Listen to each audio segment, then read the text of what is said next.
Speaking of reliability, a podcast with good friends talking with you about reliability engineering topics.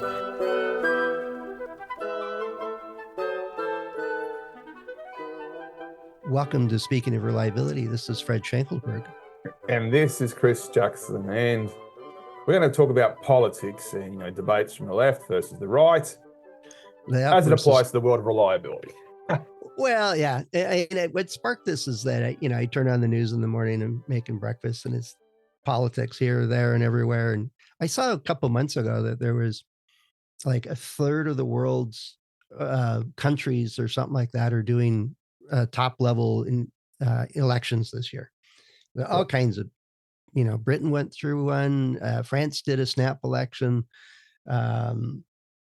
and on and on and on. I think there's a whole pile of countries, including the US, going through the election process, which isn't the be all end all of politics by any means. But it made me think that, Chris, it's kind of it's a good circumstance. There's not a lot of politics in reliability engineering in the types of work we do and who we work with and stuff. It's not, there's no politics there. What are you talking about?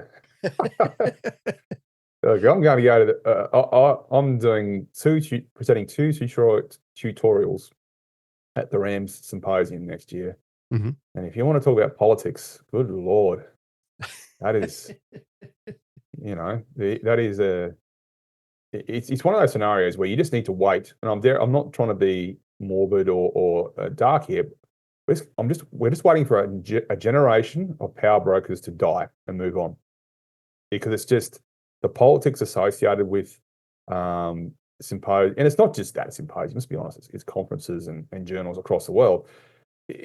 It's like a perverse survivor game where you've been there long enough, you get rewarded as being in charge for a year, perhaps, or maybe in charge general.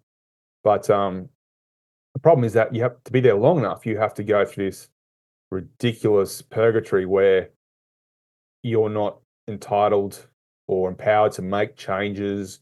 You're doing all the work, but you're not in any decision-making capability or anything like that. And then the reality is there are precious few people who are prepared to do that, especially the ones you actually be wanting to make those decisions. Because, as you know, if you're if you're an energetic go-getter, there's just no way knowing you're going to spend perhaps the best part of a decade being on the sort of committee / ant farm is the organizing crew. What's the correct term I'm looking for, Fred? You got board members and committee members. I don't know. It's just but you're just a doer. You just turn knobs and check documents and the checklist type mentality and make sure all those things happen. And then but if somebody asks you a question, well, I got to check, is kind of the natural response. I've been there. I know what you mean. The politics, though, comes into play anytime there's more than one person in the room. And I think some people talk to themselves into political dilemmas. It's that we all have different perceived value or position, power, or we have, well, that's my decision to make, whether they say it to anybody or not. It's, I'm not being heard. I'm not being respected for my input.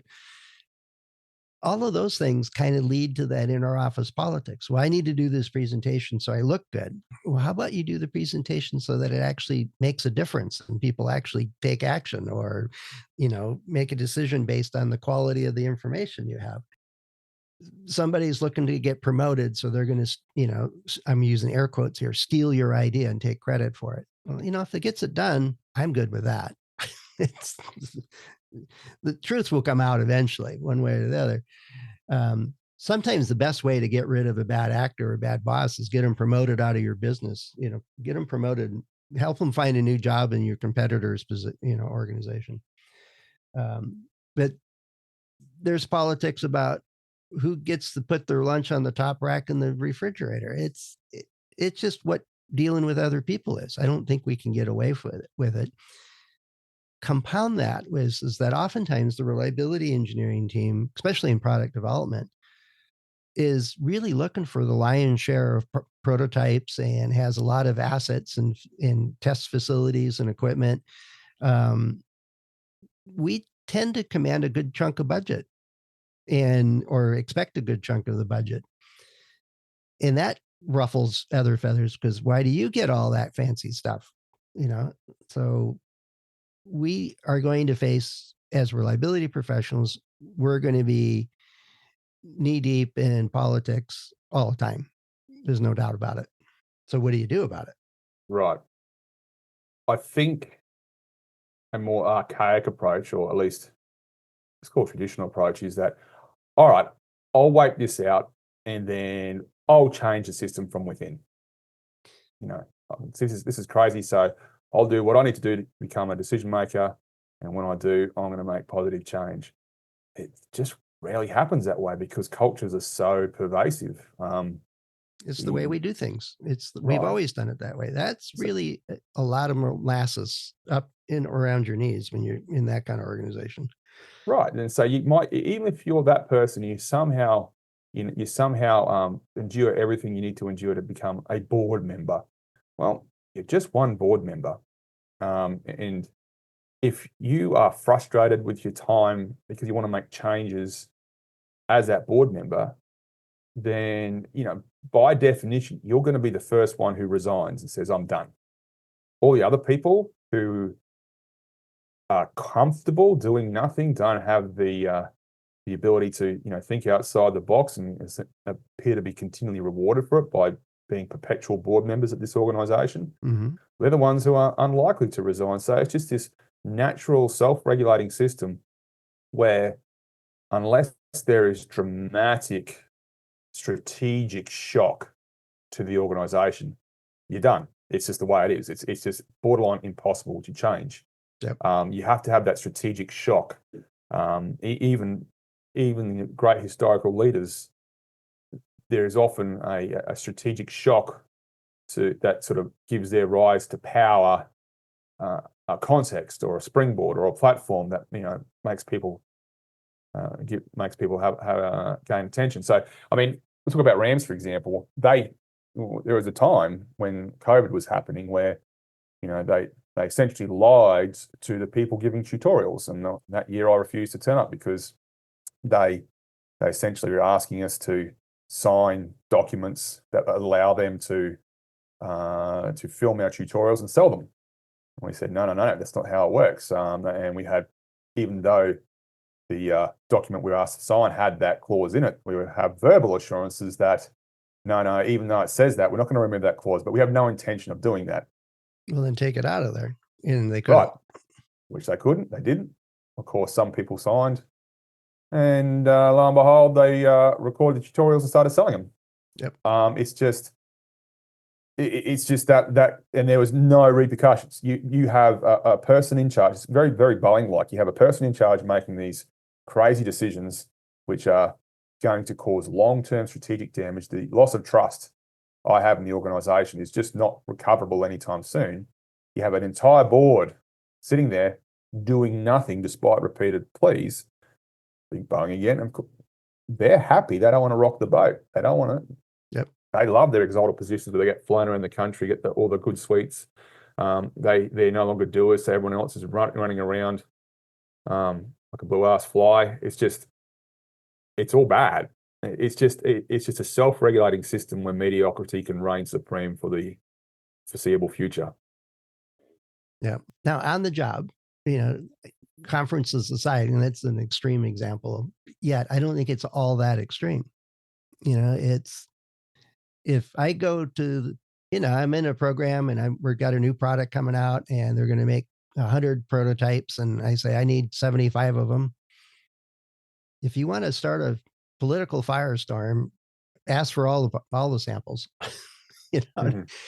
But then it becomes, the politics is, well, I need them to do this, this, and this, and that's the most important thing. Well, there's 15 other people around that table, and they all believe the exact same thing, that they need all those, and this is the most important thing.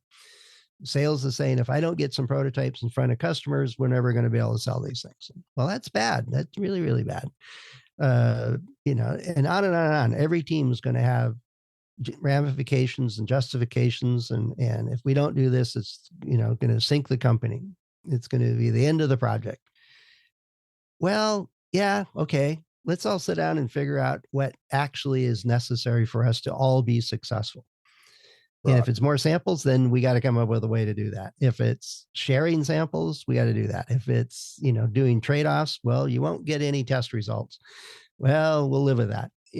It's the hard part is that it involves other people, and it's understanding where they're coming from and looking for that common ground.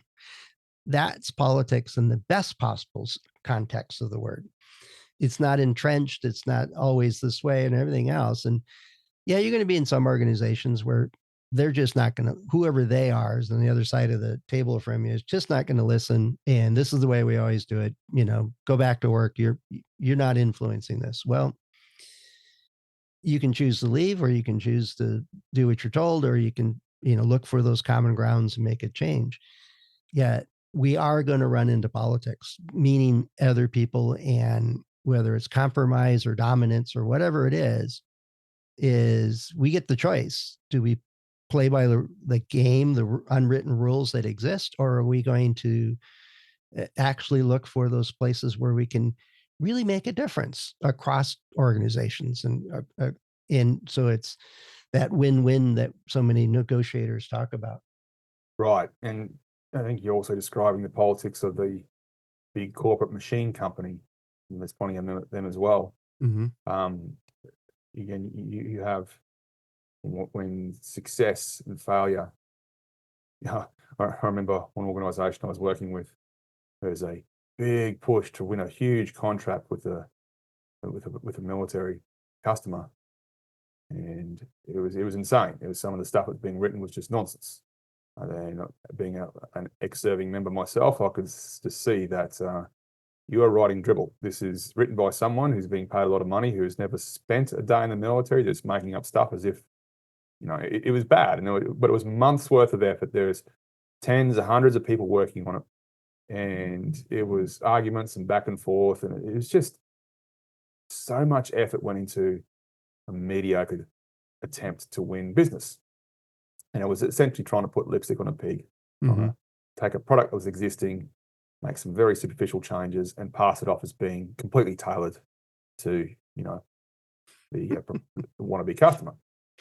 I can see that now. You're making an armored vehicle, and you pull up in a Suburban and say, wait a sec, they look a lot alike. Let's take a look underneath. Oh, they are exactly the same. You just put some plating on the outside. Right. And then that's not the specific example that I'm talking about. But anyway, No, it's like, but it's a good analogy. But and then they didn't win the contract, and it's like Voldemort. No one mentioned it. There's no wash up. There's nothing. There's no, well, what do we do wrong? What do we learn from this? It was just pretend this never happened. And that's a symptom of a political organization where your seniority or your worth is not linked to outcomes. That's a hallmark of political organization, where you have a framework, informal as it might be, but it's just so suffocatingly powerful. You have all these unwritten rules about what you need to do to become be seen as a power broker. And often those unwritten rules revolve around the relationships you make with equally conniving human beings. And you get essentially the same person in every single leadership role. I say the same person, same looking person, have the same ideas. They even they do look the same. Approach the stuff. Yeah. There are organizations though that they have the culture of, one of them, what your recollection is reminding me of, is the organization that we don't have failures. Failures are bad. Yeah. Oh, we have an issue with this one. What do you mean? Well, it caught on fire and blew up. Well, it's not supposed to do that. So we can't solve that. That's not supposed to happen. And then it's as if that not supposed to happen is, well, that did not happen. It's your fault, or they blame somebody, whatever. Yet there are organizations, and we talk about it a lot, is, oh, something failed. Let's understand it and solve it, as Right. opposed to ignore it. Um, both are politics. Both are a way to approach problems. It's a matter of setting the stage and setting the expectations and so on. Yeah, there's going to be some sticks in the mud there that are going to be, oh, we don't have problems. We don't have failures. All right. Well, I just recognized one. I Hmm. actually told somebody that one time. He says, do you want me to tell your boss, or do you want to tell him that you Yep. just got this great idea that we actually need to solve this problem? They looked a little bit shocked that this underling would challenge their authority. He says, hey, we got an open door policy. I will use it.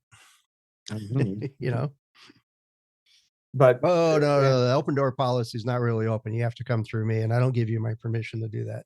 Yeah, that was the watch other thing I me. was going to say. You have to go through people. If you have politics, that means you have to go up the chain. I've got an idea. Pass it to your boss passes it to his boss passes it to their boss, Oh, it's her boss passes it to their boss after that.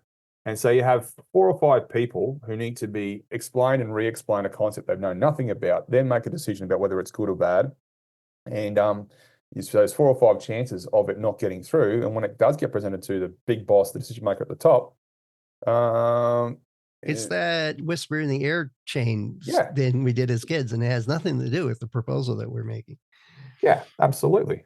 Yeah. Um, that's another symptom of a suffocatingly political organization. Yet, if it's the kind of, I mean, the alternative to that is that you're the one making the presentation to the top guy. You're the Yep. one that knows the most of it, and it's other people are not necessarily gatekeepers as much as they are as supporters. So make sure you consider this, or we got to think about this ramification for this other issue that we have, and how does this impact this, as opposed to, okay, I'll take it from here, and they still have no idea. I think a good culture, good politics is one that says, "Oh, that is a great idea. Let's make sure it's well done Hmm. and gets through, these other things that maybe you weren't aware of, and so on." What it's I think politics can go both ways, and Yep.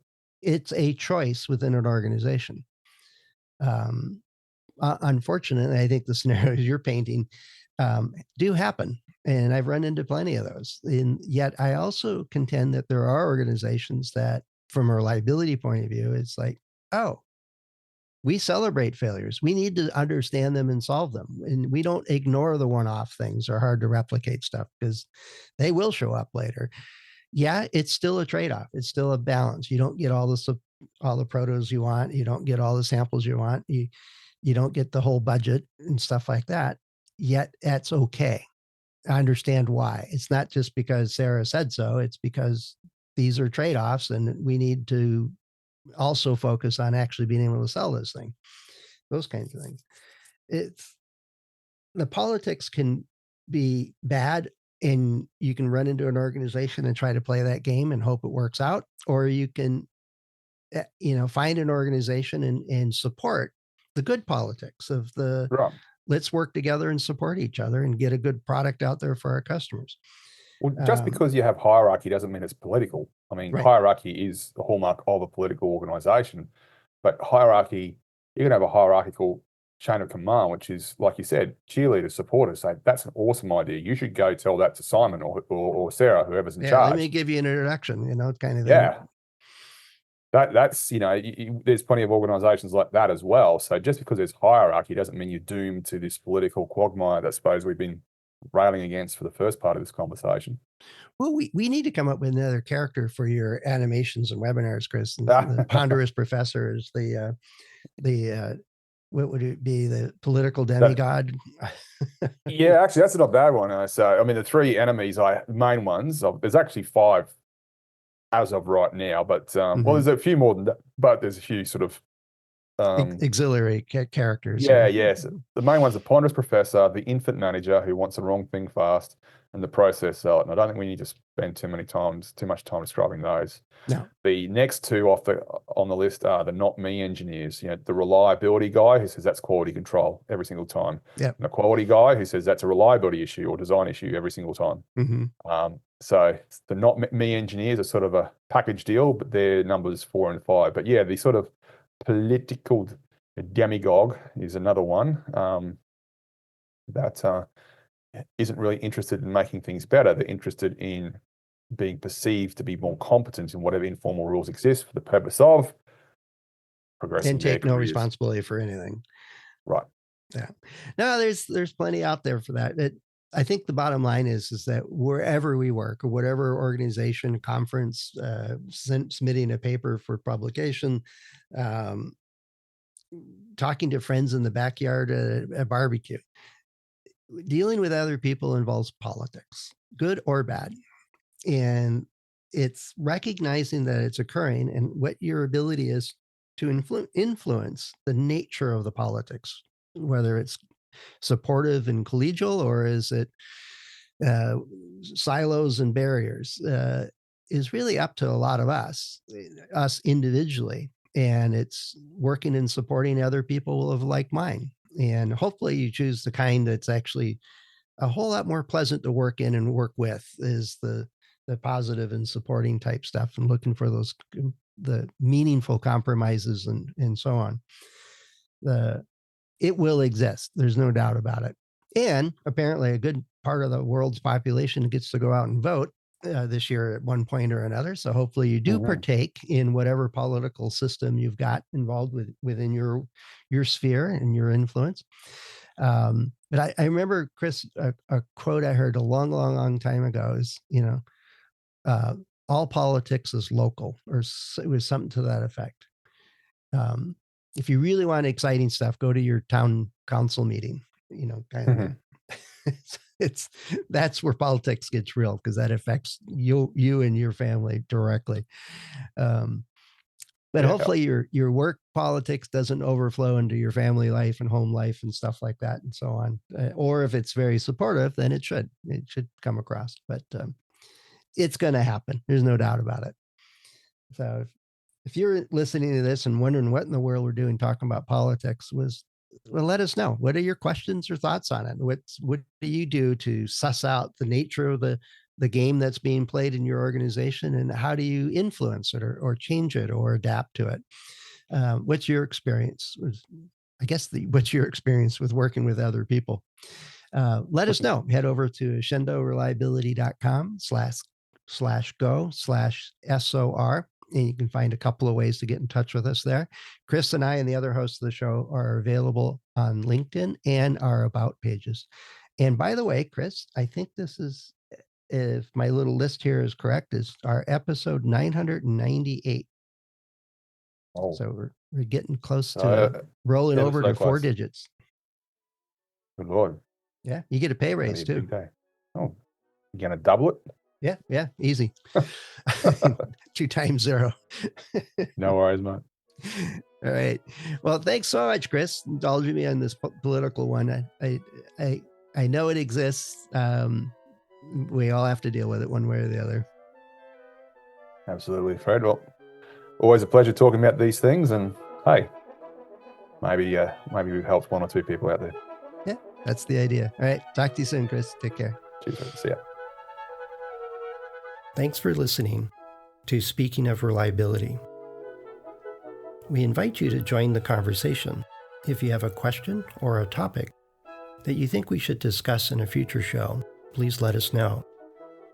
You can find a comment box below the episode show notes, or just leave a note as part of a review on iTunes.